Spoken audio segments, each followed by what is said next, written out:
thank you guys all for taking some time and being a part of our 97X Next Big Thing. Famous Tate, Appliance Betting Centers, virtual backstage. We usually like to do these as an actual backstage experience at our show so you can meet all of your favorite bands. It's probably the most special part of the show for us because we know like you'll never forget those memories. But since we can't do it, we're doing it here on Zoom. And I know he's listening, so I'm going to go ahead and welcome Grandson. Hey! Snaps. I want snaps. I want to see everybody snapping.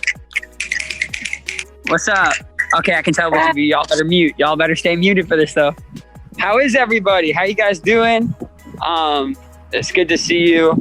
God, I wish we could be doing this live. And I wish you guys could all just be coughing on me right now, but you're not allowed.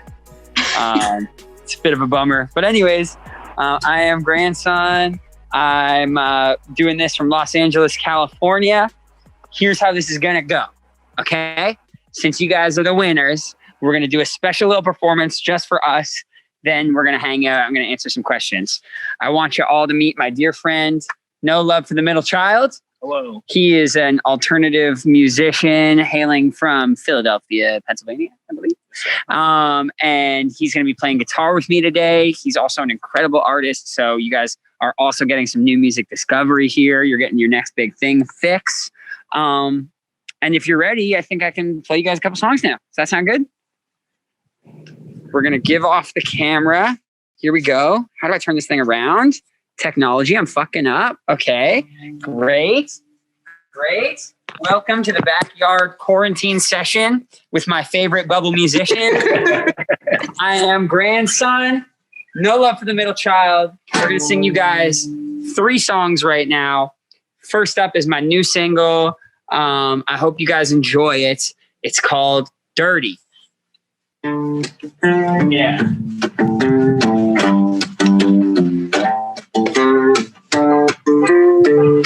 Here we go. Is it time to lead or is it time to die? Time to raise hell or walk on by. Is there anybody out there that's paying attention? Yeah. Is it time to speak up or time for silence? Time for peace or is it time for violence? Is there anybody out there that's paying attention? Yeah. Tell me what you're trying to hide. What you running from inside. 'Cause I got a surprise. We might not make it to the morning. So go on and tell me now. Do you have enough love in your heart to go and get your hands dirty? It isn't that much, but it's a good start. So go and get your hands dirty. Do you love your neighbor? Is it in your nature? Do you love a sunset once you're fed up? Yeah. Do you have enough love in your heart to go and get your hands dirty? I got a skeleton under the floorboard. I got a secret I need you to keep. Run away, you have been forewarned. I don't want to go off in the deep. If we don't do something, we'll be stuck up in the mud again. Don't want to mess it up, 'cause I want everything or nothing at all. I got a feeling when they're walking on the ceiling that the people need a healing one and all. What you trying to hide? And what you running from inside? 'Cause I got a surprise. We might not make it to the morning. So go on and tell me now. Do you have enough love in your heart to go and get your hands dirty? It isn't that much, but it's a good start. So go and get your hands dirty. Do you love your neighbor? Is it in your nature? Do you love a sunset once you're fed up? Yeah. Do you have enough love in your heart to go and get your hands dirty? Is there anybody out there that's paying attention? Yeah. Is there anybody out there that's paying attention?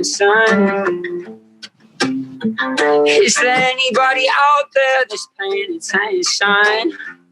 Oh, is there anybody out there? Woo! So go on and tell me now. Do you have enough love in your heart to go and get your hands dirty? It isn't that much, but it's a good start. So go and get your hands dirty. Do you love your neighbor? Is it in your nature? Do you love a sunset? Aren't you fed up yet? Do you have enough love in your heart to go and get your hands dirty?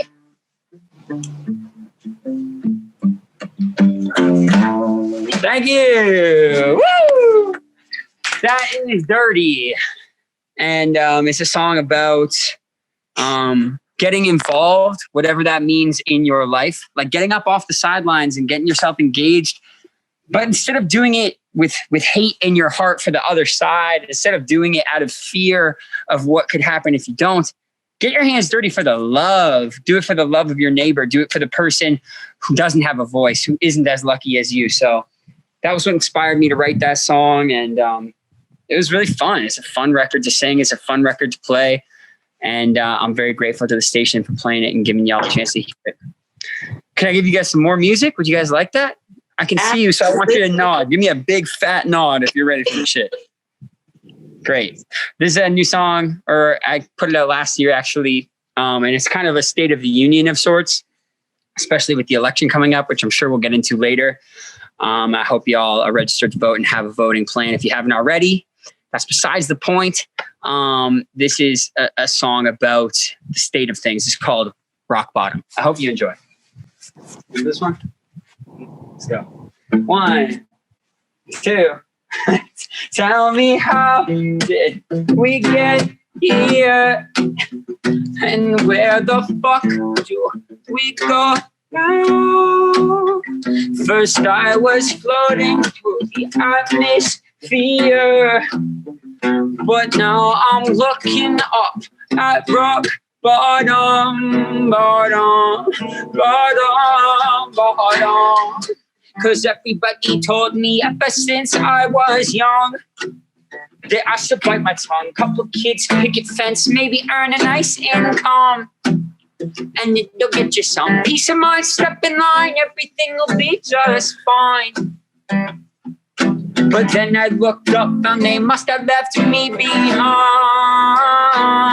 Sent shivers down my spine. Tell me, how did we get here? And where the fuck do we go now? First I was floating through atmosphere, but now I'm looking up at rock bottom, bottom, bottom, bottom. My next door neighbor said I better get the 9 to 5 just to stay alive. Talking about change, boy, that's nothing but a waste of time. Well, now I wish that I read the signs better, 'cause the writing was on the wall. And now we got front row seats, watch the system fall. 'Cause look who's in control. Tell me, how did we get here? And where the fuck do we go now? First I was floating through the atmosphere, but now I'm looking up at rock bottom, bottom, bottom, bottom. Dum dum, ba-da-dum dum, ba-da-dum dum, ba-da-dum bum bum, ba-da-dum dum, ba-da-dum dum, ba-da-dum bum bum, ba-da-dum bum bum, ba-da-dum dum, ba-da-dum dum, ba-da-dum bum bum, ba-da-dum bum bum, ba-da-dum dum, ba-da-dum dum. 'Cause look who's in control. 'Cause look who's in control. Tell me, how did we get here? And where the hell do we go now? First I was floating through the atmosphere, but now I'm looking up at rock bottom, bottom, bottom, bottom. Thank y'all. Snaps, snaps, snaps. Thank y'all for listening. I only have one more song for you, and some of you probably might have heard it before. It's a little song I wrote called Blood Water, and it's really crazy because that song came out 3 years ago, literally like 3 years and a day ago. Like we just had this 3-year anniversary of this song that's changed my life in so many ways. And it's crazy because it's even more popular than ever right now. Like I look at it online with Spotify and just seeing the reaction that it's getting on the internet right now. And it's like, it's weird to watch this thing just continue to grow and find new meaning to people.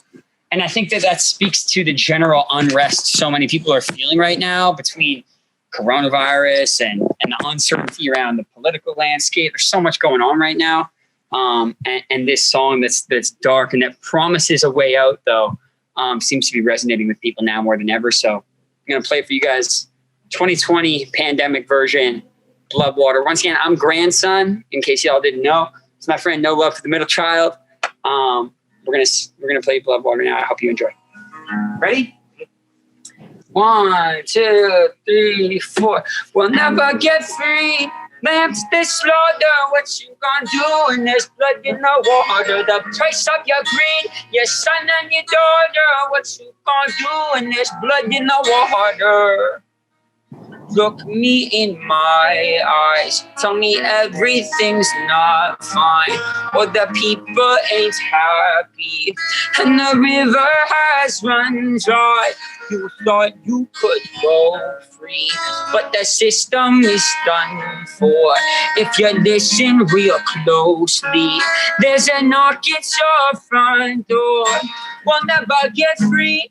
Lamb to the slaughter. What you gonna do when there's blood in the water? The price of your greed, your son and your daughter. What you gonna do when there's blood in the water?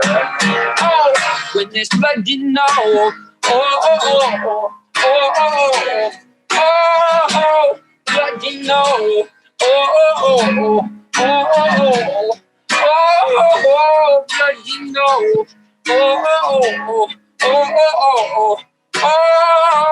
Blood in the water. What you gonna do when there's blood in the water? Beg me for mercy. Admit you were toxic. You poisoned me just for another dollar in your pocket. Well, now I am the violence. I am the sickness. Won't accept your silence. Beg me for forgiveness. We'll never get free. I am the slaughter. What you gonna do when there's blood in the water? The price of your greed, your son and your daughter. What you gonna do when there's blood in the water? Oh, it's what you know. Oh, what you know.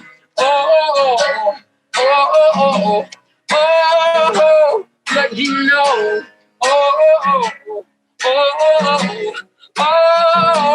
Blood in the water. What you gonna do when there's blood in the water? Blood in the water. Oh, it goes. I am the people. I am the storm. I am the riot. I am the swarm. When the last trees falling, the animal can't hide. Money won't solve it. What's your alibi? What's your alibi? What's your alibi? What you gonna do when there's blood in the water? Oh, blood in the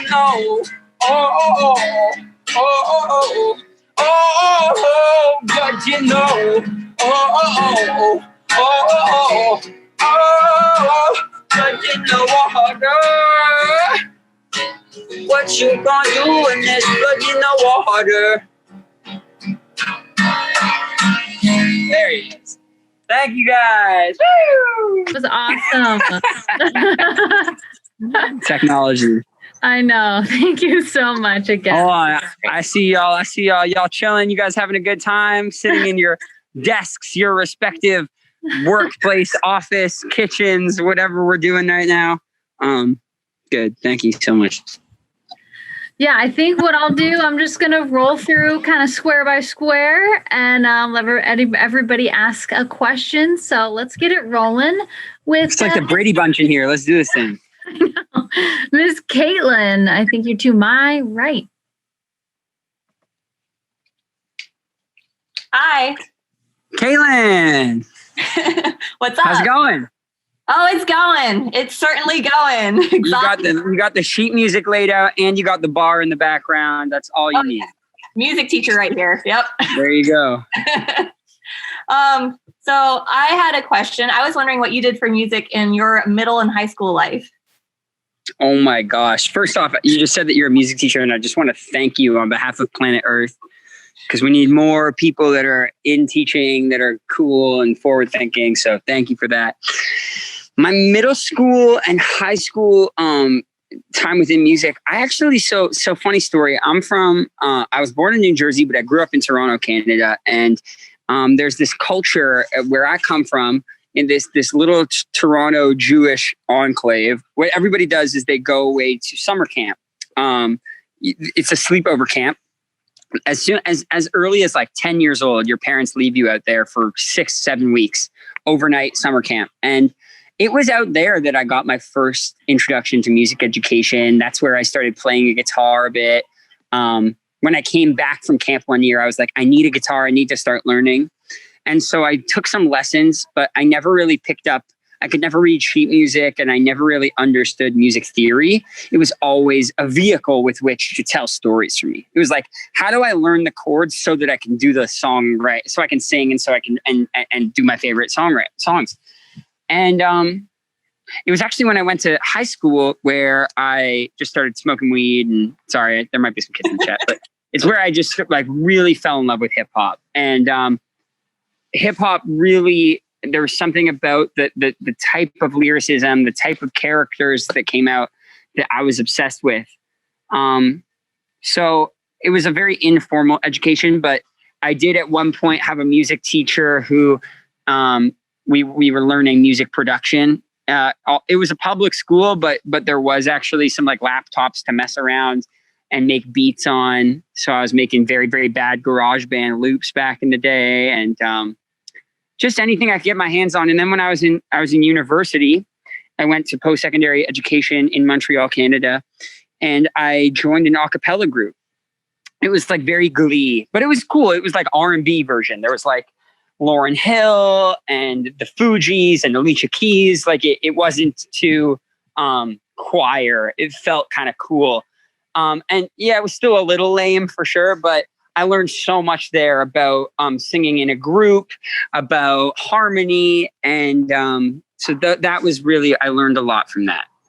That's my long-winded answer. But so I would say more than anything, and I know this is going to take a while, I'm going to answer a lot of questions. They're going to take a long time. But more than anything, the teacher that stuck out to me, I had a creative writing teacher who, when I was in grade 12 and 11, her name was Miss Siegel. And she really encouraged us to take liberties, to write down our feelings. She made us feel important. She made what we had to say feel important.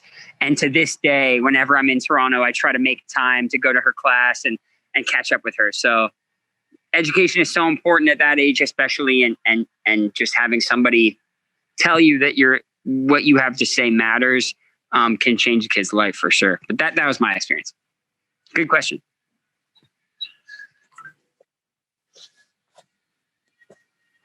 Thank you, Caitlin. We are going to go to Graciana. Hi, it's Graciana. Nice to see you. What's up, Graciana? How you doing? Good. So my question for you is, if like last day of 2019, you knew 2020 was going to be stuck inside and social distancing, what would you have done differently, knowing what we were getting ourselves into? What a great question. Well, for some context, like I went on tour for pretty much entirely from April of 2018 all the way to November of 2019.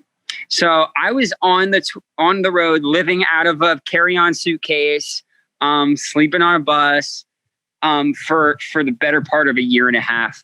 When I got off of tour in November, I was really depleted. Like my mental health, I needed space to recharge. I hadn't had any quality time with my parents in quite some time, I'm very close with. I didn't have much time writing because I didn't feel like I had the energy to write songs on the road. So I actually came into 2020 anticipating that this would be a year for me to like recharge, if that makes sense. So I made a couple like very big life changes at the end of 2019 where I live in Los Angeles, and if you don't drive here, you might as well like live in the middle of nowhere because it's so hard to get around. And I had just gotten my first car, like a little Honda Civic that I had got. And I got myself an apartment that I liked in a neighborhood that I liked instead of just living at my buddy's house. And I found myself in a relationship that felt really, really good and grounding for me. So I had begun taking a lot of steps this year to like be a little more grounded. And so I do think that there's not much I would do differently because I was very fortunate to have done a lot of work that ended up paying off. If I had spent all year on tour, I would have been like, why did I just buy a car and get on and get this apartment? You know, but because I was here, I was able to appreciate it more. But I will say one thing that was really big was I was supposed to go on tour in January across Europe. It was going to be like a month-long tour headlining. The rooms weren't very big because I had never been in a lot of these places, but I was supposed to go to places like Zurich, Milan, like Budapest, all these incredible places I've never been before. And we decided to push that tour because we got an opportunity to open for another band that was bigger. So it was like, why don't we skip this headline tour that we were only going to be playing to a couple hundred people and get this bigger tour in the springtime? And then that spring tour got canceled. So if there was one thing that I wish I could do is tell myself, take that tour. Like, because I have a lot of friends that are musicians that got to tour in January, February, March. And I'm so jealous of anybody that got that little taste of it in 2020, because now I would just give anything to be back on the road. And so I really wish I could have gotten a little run of shows in before the pandemic hit. And yeah. What you gonna do? Hopefully we'll be back this time next year. But that was a great question, Graciana, and thanks for listening. Thank you.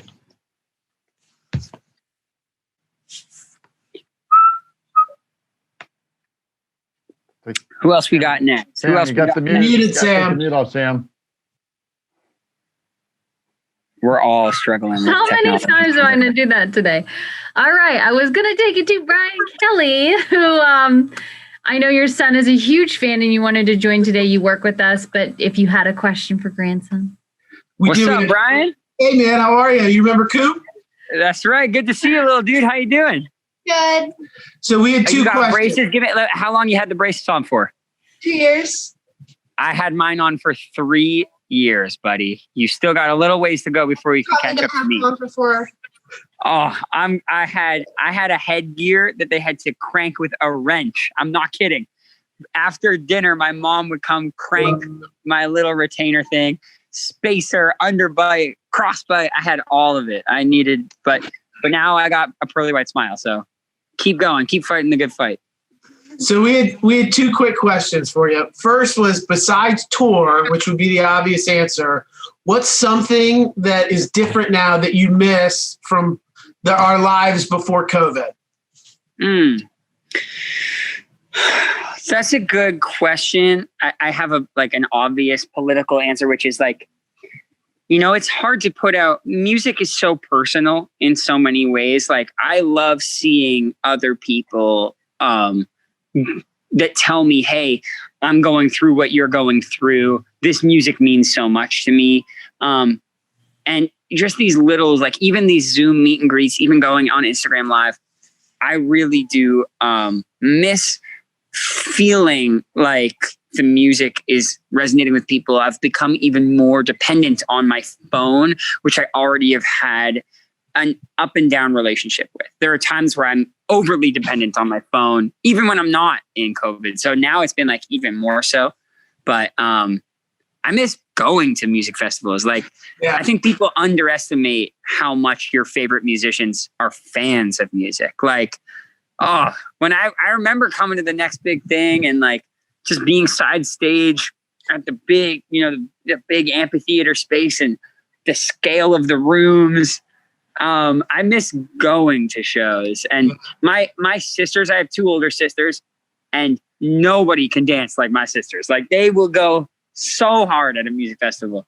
So I guess I really do miss like just dancing with them and like just not being scared of people, just not having to feel this inherent distrust, because I'm generally a pretty trusting person. I believe in the good in people, and I look for the good in people. And it's difficult to walk down the street and feel like I should be on guard. Like I have to worry about what they might do to me or something. That shit sucks. Sorry for swearing, but that shit's the worst. So that's my answer. Great question. Do you have any other one? You got another one? Yeah, real quick. So this kid's on TikTok all the time. And I know that you probably were a little bit hesitant to have a TikTok page. I think I read on Instagram that you were kind of dragging your feet on comment. And so you made one, and I know that Dirty had a dance. And what's it been like? I mean, it opens you up to a different audience and everything. But what's it been like having that TikTok page? It's cool, man. It's a really different, obviously, type of storytelling. And I think we're all wrapping our heads around condensing like these big stories into 20, 30 seconds. And it's so cool. I never want to be one of those artists that's the old guy talking about things were better back in my day. I'm not going to do that. I was late to TikTok. I'll be the first one to say, like, had I had this thing a year ago, who knows what, the type of groundwork I could have been laying. But that's why now I'm going to be playing Among Us. I'm going to get my Twitch game going, like, because I really believe in getting these stories heard. I really believe that, if it's not me, somebody else is going to be on your explore page, and who knows what they'll be selling you. They might make you feel like you're not good enough. When I first got on TikTok, so much of my For You feed was rich people's houses. The more that I saw these like big rich houses, I just felt worse and worse about myself and about where I come from. And so if I can be on someone's feed telling you, hey, like, you're doing the work, get your hands dirty, find what you're passionate about, keep going, just keep going. That feels like it's a positive for the world. It feels like a good thing to do, especially for young people. And so it's cool. It's definitely different though. And another thing, the last thing I'll say on it, I at one point was the youngest guy on my tour team. I always had people that were older than me that were more experienced to show me the ropes at first. And now I have my main content guy who does my photo and video. He's 20. And I always want to have somebody who has their finger on the pulse of like what young people are up to, how can I better recontextualize? I'm not such an old dude, I'm 27, which is a little older than my little man here, but I've still got so much to learn. And like, the more that I keep like that energy around me, the more I can get the message heard. So coulda, woulda, shoulda. I should have been on earlier. Yeah. Thanks, man. Anytime. Thanks, man. Great questions. Good luck with the braces, my little dude. Thank you, guys. I'm going to leave myself off mute so I don't keep making that mistake. Smart. We're going to go to Gustavo. Hello, I'm Gustavo, and this is Madison, my girlfriend. Oh, okay. Hi, Madison. Hi, Gustavo. What's up, guys? How you doing? Dude, I'm good. Thank you. Thank you for hanging out with us today. All right. No, thank you for being here. Just real quick, are you far enough from the fires? I don't know where the fires are in California. It depends on which fires at any point in time. To be honest, man, it's crazy. Like, I got back to Los Angeles. I took a break to go be with my family in Toronto. And when I got back, the fires were so bad that they were recommending you stay inside. And that was so tough because I use hiking and being outside to make peace with my situation. Like I can't go hang with my friends, but I can go on a big hike alone or play tennis at a distance. So the fact I had to sit inside with this air quality shit was really bad for all of our mental health. But I'm going to be okay. And I hope everyone else is too. I hope everyone stays safe. But thank you for asking. Well, yeah, no, stay safe. Sorry, that wasn't my question. But, no, I know. What was I going to say? So you released, 3 EPs, and I'm assuming your album's going to be very like politically charged type of deal. Mm-hmm. How do you keep that fire going with protesting and revolting? Because, it's a fight that honestly, I don't even know if it's going to stop anytime soon. You know, even, we get Trump in office. It doesn't. It won't, and it can't. That's the whole point. Yeah, it's a really good question. And to be honest with you, Gustavo, it's actually the central question on the album. So, I've been making music now. Like I said, Bloodwater just turned 3 years old. And that song is about protest and like rising, but it speaks to a certain inevitability. Like that is going to happen 100%. The truth will rise and the people will be heard. And in the 3 years since then, there's a lot of positives that have happened and a lot of negative. When I first put that song out, I never could have imagined, like that song came out like, I just never could have imagined how certain things have played out, to be honest with you. But, I think that I'm lucky that I have other people that are in activism around me that I can lean on. And they tell me like, it is a war, not a battle. And you will get burnt out. Like that will happen. So how you take care of yourself, how you pace yourself, those things are really important, and being realistic, because some of the biggest things like social justice, maybe in the last 3 months, we would expect more. Like when the police officers responsible for the death of Breonna Taylor were mostly got away without really getting in much trouble. Like me and so many people went, well, what were we marching for then? Like, what was the point? But if you look just a generation earlier, we had, people of color were drinking you and I would be drinking out of different water fountains, So it's like change does happen. I really do believe that. It's hard to reconcile our desire for instant gratification with the winds of change that blow a little slower, but in a much bigger seismic shift. So I think that this album, Death of an Optimist, explores like, how do I hold on to hope, and how do I keep fighting that fight for the rest of my life? And ultimately, like I said, it's about being patient. It's about taking space where and how you need it, finding ways to check out. So for me, I don't, when I read, like I don't read on my phone, because I don't do any push notifications. I try and make time for myself. I use Headspace and meditate almost every day, 10 minutes at the beginning of the day. Mm-hmm. These little things where I'm just disconnected from the constant news cycle, and I'm just alone with myself, with my thoughts, investing in my relationship with my girlfriend, spending a lot of time together with our phones off. We try not to check our phones during dinner time, like little things like that just make it a little more manageable throughout the day. Because you can't give up, you just can't. So many people I know, I'll give you one last example. I was campaigning for Bernie Sanders. I joined a town hall of his and played an acoustic show. I did a fundraiser here in California for him. I really do believe his attitude towards climate change and wealth redistribution, like those things I think are really positive, and I believe in them. When Super Tuesday came, which was the big day for the primary elections, and it was clear he wasn't going to be the front runner and Joe Biden was going to become our nominee, a lot of people that I saw at those rallies checked out and basically said like, well, if it's not my guy, then, what's the point?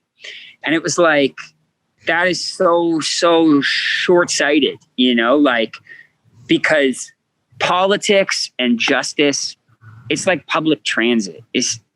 It might not get you where you're going, but there's a big difference in the route that you take. Might get you a lot closer. You can't just stay home just because the bus isn't dropping you off at your exact address that you're trying to get to. So at the very first day, I tried to refocus and do what I can for the Biden campaign, try and get the vote out, get people heard, get people registered to vote, and using TikTok to do that as well. Using my new single Dirty to do that. You just got to keep the fight going. Of course I was disappointed. Of course I was fucking bummed out. Like, of course, but at the same time, what you're going to do, you got to just keep pushing and you got to keep fighting. So that's how I try to do it. And there's no right answer. So don't feel too much pressure. That's my answer. I've already pre-ordered my album, so just waiting for it. Let's go. I can't wait. I can't wait to hear it. Thank you guys so much for the question, though, man. Really good. Thank you, guys. Let's move it over to Savannah. Hi. Hi. So my question is, I'm a musician also, so I wanted to know what your creative process was like. Good question. It depends.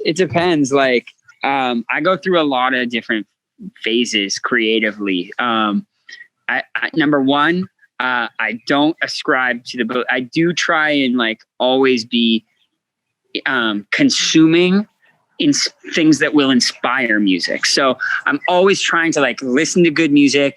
Every Friday when new music comes out, I try and listen. I try not to go too long without having like some book that I'm reading or working towards, or a Netflix show that I'm excited about. First and foremost, I think that I look at creativity as a well. And whenever I write a song, I'm taking from that well, and you have to be filling the well back up. So I try and always like have friends that inspire me, and I'm consuming art that inspires me so that I can have something to have an opinion on. That's one of the easiest things that I always tell people. And I try to often things start with a voice note for me. Like I go into my voice note app on my phone, and I'll just be messing around with a melody without lyrics, or I'll be writing like a lyric on my iPhone, and I'll intentionally not have a melody in case a guitar riff comes later. I try to just switch it up, because if I become too formulaic, that's when I start getting bored. That's when I'm like, what am I doing? It's also really hard. One thing that I always tell people is have goals that you're working towards. Like right now, my album's coming out, right? Album's done. So when I'm working on a song right now, I have no idea what it's for. I have no idea when anybody will hear it, if anybody will hear it. And it's very hard for me to stay focused and stay locked in the studio if I don't have a clarity of what my, what the plan is, like what my finish line looks like. So setting clear deadlines and holding yourself accountable, and having a support system of other creative people, or if you don't have a collaborator, then just having a family member who's asking you like, yo, you said that this thing would be done. Like, where is it? Those things have helped me when I had nothing going on, when I didn't have fans, when I didn't have anything to look forward to. Always be working towards something. And for me, I try to do that with concepts. Like my whole album is about this hope and optimism, and how do I hold on to it? And my album got written so much faster when I had that clarity of like, okay, today I know what I'm going to be writing about, versus just sitting with my guitar and going, okay, time to make blood water again. Like that's no fun. That's scary. So trying to give yourself a break, read, listen to good music, have deadlines, and try and have fun with it too, especially. And don't be scared to rip off your favorite artists. That's another thing. Good luck with that, Savannah. No problem. Thank you. That's awesome. All right. Tony. Hey. Let's talk, brother. How you doing? So I want to know, what was your inspiration behind the music video for Dirty, and did you have to film it during quarantine? Okay, so the inspiration for Dirty, I did all of the videos, the last 3 videos that I've done were with the same team, and I've never had that continuity before. I've always done videos one at a time. I hated being in front of the camera for them. And with this album, I really tried to have a vision. So from the very first planning around my first single, Identity, in June, we knew it was going to be a trilogy format. We knew that we were going to have multiple videos with the same team. My goal was to make X, this character who has come to represent the voice in my head that tells me I shouldn't hold on to hope. I wanted him to occupy different authority roles in my life that I've had to come up against. So I've had like teachers that really made me feel pessimistic or like cynical. I've always had a confused relationship when it comes to faith and religion, like in the Riptide video. And so with this one, it was like I wanted him to be a politician. I knew it was a politician, and I knew I wanted some dancing and some choreography because I'd never done anything like that before. I knew I wanted like a kung fu scene, like a fight moment, and I knew I wanted to bleed out of my eyeballs. Those were my only rules going into it. I was like, it needs to feel like a Quentin Tarantino movie, but it has to be fun because it's a fun song. I wanted to make sure, because it's a very light-hearted song, that the video wasn't too cute. You know, I didn't want it to feel like a Gap commercial. Because it's not. That's not me. I wanted it to be like badass and like dark and like gory and like maybe the parents don't want your kids to watch this kind of like. So I was very inspired by My Name Is by Eminem, like very early Slim Shady music videos I used to love. And I just worked with the director, Carl. He came up with a treatment and we went back and forth. And it was shot in quarantine, which was confusing. Like people had to get tested ahead of time and sign a waiver.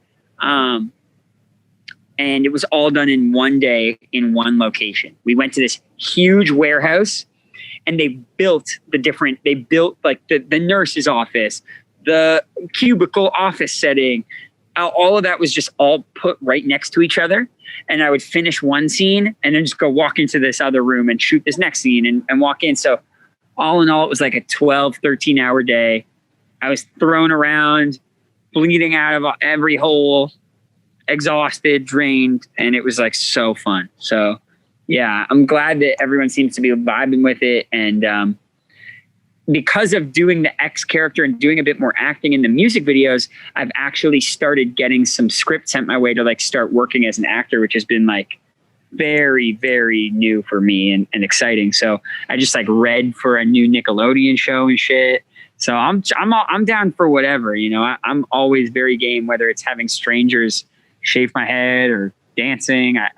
My job is to explore what's uncomfortable for me in hopes that it'll make it a little bit easier for you.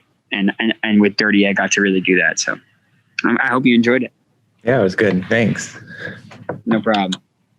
All right, I want to go to Steph and Allison. Steph is with Clean Earth Systems, and they are the title sponsor and have been for years of 97X Next Big Thing. So they're a big part of making it happen, and also big fans of yours. So I definitely wanted to see if you guys.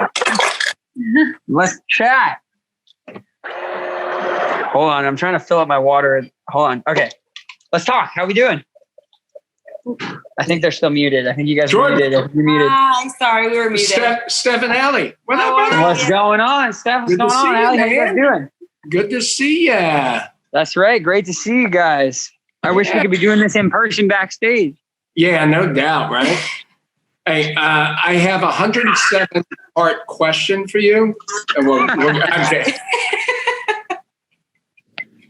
Lots of good stuff. First off, Toronto? T-Dot, baby, we the North. Hey, Lightning, team of the South. Okay. Couple of different things. Allie's got a question for you. Mine is musical influences. Where did you get where you're at? I mean, give me, hey, I'm anything from Prince to Slipknot, okay?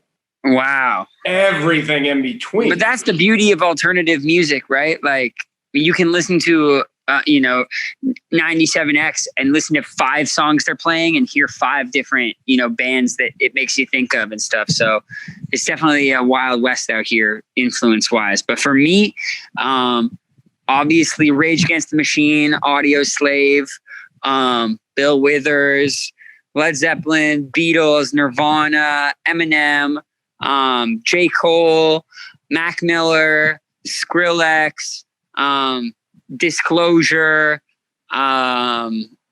all over the place. Lots of hip hop, but very big on like blues and rock and roll, and then a little bit of electronic music sprinkled in as well. Love it. Is Nova still around? Is Nova still around? Who's that? I'm sorry. No Love. Yeah, because I don't know where because he's a Philly boy. Ask him what college this is. Okay, I'll hit him up. I think around. Neither here nor there. Just I heard Philly and I went, oh Lord. That's my guy. Yeah. Allie and I are getting married in May of next year. Are you busy? Congratulations. Are you busy the 22nd of May of 21? Honestly, I hate to tell you, but I hope I'm busy. But who knows? Hopefully by this time, we'll be back to normal or some version of normal, and we'll be able to work on that. So Allison has a question for you. I love you. I think you're amazing. Miss you guys, and thank you. We hope to see you soon. But here's Allie wants to ask you. If you had one message to give your fans after this crazy pandemic, what would it be? Oh my gosh, that's great. And the head just exploded, right? I think we've all learned so much. You know what? I think that this year has just been so much harder than any of us could have imagined. And you're still here. Like, I think a lot of people, if I told you, okay, you're going to be stuck at home. Okay, there's going to be X amount of people that have been, who have lost the people they hold closest, all these things, you'd think, how am I going to recover? How am I going to go on? How am I going to find a way to wake up in the morning? But yet here we are, so I think if there's anything I could tell anybody, it's that, if you can make it through this, you can make it through anything, and just don't lose your sense of self. I've been listening to this podcast called Ear Hustle, and it's about inmates in San Quentin prison. I love it. It's a great podcast, and it's very, very humanizing. It really sheds a light on the criminal justice system. But one thing that comes up a lot, they say about when you're in solitary confinement, they say, do your time, don't let your time do you, and obviously this is a very different circumstance, but I do think in some way that makes me think of quarantine. Like, we have so much time right now. Find ways to stay curious, find excuses to celebrate, the little wins at work or, anniversaries. Find excuses to make joy for yourself, and don't let this year just be this write off, as painful as it is. I think that's what I would say. Thank you so much. And what's the name of that podcast again? If I did not own my 3 companies, I would be a police officer. I promise you that. That was my childhood dream. It's called Ear Hustle, and Ear Hustle. Yeah, it's very enlightening. It's one of my main podcast listens this year. So yeah. Oh, I'm so glad to see you guys again soon. Hey, we know we love you and we miss you, and we hope to see you again soon. Appreciate that. Like that. Thank you guys so much again for everything. I think we have 2 more. I'm gonna go to Solomon. Sol? Unmute. Yes. Hi. Hey. Hey. So I'm a cosmetology student. Where do you get your hair done? Wow. Sits there all day with that punchline waiting. Drop it on me. I get it from my mom, to be honest with you. My mom's hair is even more crazy than mine. That's awesome. She had a big fro when she was my age. My dad had curly hair. I think it's like a Jewish thing more than anything. So we get it. His mom does his hair. Very cute. What's his name? Victor. What's up, Victor? My little dude. It's that Semitic blood that runs in me. That's what it is. That's the Middle East in me. Nice. But I wish you the best of luck with cosmetology school. I hope it goes well for you. Thank you. I appreciate it. Have a good day. You too. And last we've got Autumn and Julie. Yo. Hey. Hey. My question is, with all of the concerts and festivals and tours that were canceled this year, what do you think the future of live music is going to be, going forward into 2021? What a great question. First off, good to see you guys. Much love. Appreciate everything. You know what? I wish that we knew. Like, I hate to be the bearer of bad news, guys, but honestly, I'm just as in the dark as you guys are. Like, I think that we're going to get back to live music. I think it's going to be amazing. I also think that this is going to accelerate the technology for these virtual meet and greets, virtual shows. Like, I think that was already inevitable. But I do think that we have made it exponentially more important to figure out how to make this feel more intimate, how to make this feel even more connected. I think that there will be some version of both. I think you'll have an integration of a virtual experience and a live show. I think that meet and greets will have a combination of in-person meet and greets and a virtual space that's also being held.